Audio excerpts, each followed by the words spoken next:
السلام علیکم ورحمۃ اللہ وبرکاتہ۔ بسم اللہ الرحمن الرحیم۔ امام بغوی رحمۃ اللہ علیہ نے معلم الترمیل میں حضرت ابن عباس رحمۃ اللہ علیہ اور حضرت عطا وغیرہ سے یہ واقعہ نقل کیا ہے۔ فرماتے ہیں کہ بنی اسرائیل میں ایک عابد تھا جس کا نام برسیسا تھا۔ وہ 70 سال سے خدا کی عبادت کر رہا تھا۔ نماز پڑھنے کے لیے اپنے حجرے میں داخل ہوتا تو 10 دن کے بعد باہر نکلتا، روزہ رکھتا تو 10 دن کے بعد افطار کرتا۔ شیطان اللعین نے اسے گمراہ کرنا چاہا، کئی داؤ پیش کیے لیکن وہ گمراہ نہ کر سکا۔ آخر اس بڑے شیطان نے سب شیطانوں کی میٹنگ بنائی، کیا تم میں سے کوئی مرد میدان ہے کہ جو عابد برسیسا کو گمراہ کرے اور اس کو کافر کر کے مارے؟ ایک شیطان جس کا نام ابیس تھا، اس نے کہا اس کو گمراہ کرنا ایک معمولی بات ہے۔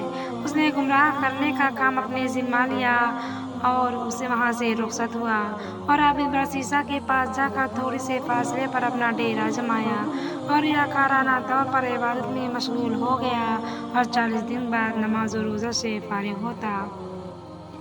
ایک دن ایسا اتفاق ہوا کہ راہب برسیسا کو اس ابیس شیطان نے بڑی محبت کے لہجہ سے بلایا، لیکن برسیسا نے کوئی جواب نہ دیا۔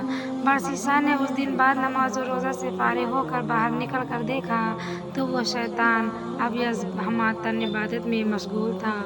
اس کے دل میں اپنے ہم جنس ہونے کے خیال سے رحم آیا، اس کے ساتھ گفتگو کرنے لگا اور کہنے لگا، بھائی معاف فرما، میں عبادت میں مشغول تھا، اس لیے جواب نہیں دے سکا۔ اب فرمائیے آپ کی خواہش کیا ہے؟ اس نے کہا، میں آپ کے حجرے میں آپ کے ساتھ مل کر عبادت کرنا چاہتا ہوں۔ اس عابد برسیسا نے کہا، یہ ناممکن ہے، آپ میرے حجرے میں داخل نہیں ہو سکتے۔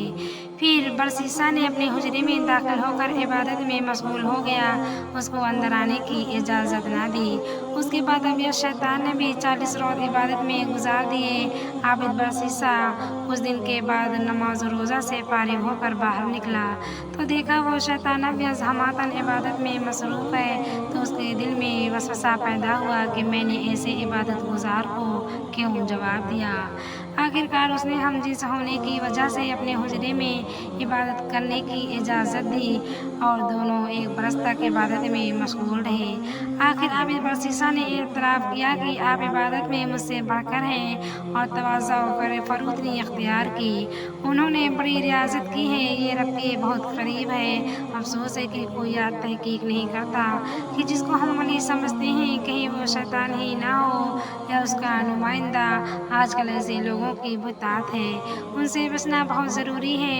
جس طرح جہلہ آج کل جاہل پیروں کو بڑا رتبہ دیتے ہیں کہ یہ بڑے پہنچے ہوئے ہیں، خود بھی گمراہ ہوتے ہیں اور لوگوں کو بھی گمراہ کرتے ہیں۔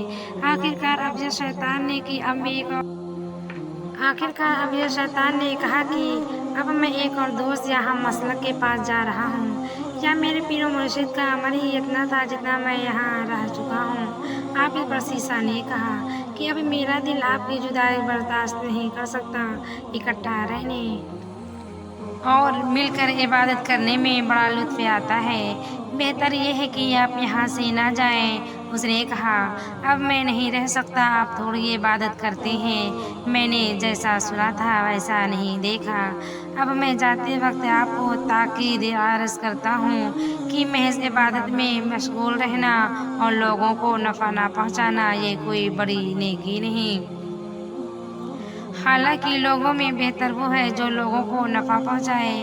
میں آپ کو ایک وظیفہ بتلاتا ہوں، جو بیمار آپ کے پاس آئے اس وظیفہ کو پڑھ کر لوگوں پر دم کرے، بیمار فوراً اچھے ہو جائیں گے۔ اب وہ وہاں سے رخصت ہوا اور لوگوں کے گلے گھونٹنے لگا اور برسیسا کا نام لیتا کہ اس کے پاس جاؤ، تم کو آرام ہو جائے گا، ورنہ اسی بیماری میں مبتلا رہو گے۔ لوگ برسیسا کے پاس جاتے تو آرام ہو جاتا۔ ایک دن اس نے ایک شہزادی کا جا کر گلا گھونٹا۔ وہ شہزادی بہت خوبصورت تھی، اس کے 3 حقیقی بھائی موجود تھے اور باپ فوت ہو چکا تھا جو اپنے زمانہ کا بادشاہ تھا۔ اب حکومت کی باغ دوڑ ان کے چچا کے ہاتھ میں تھی۔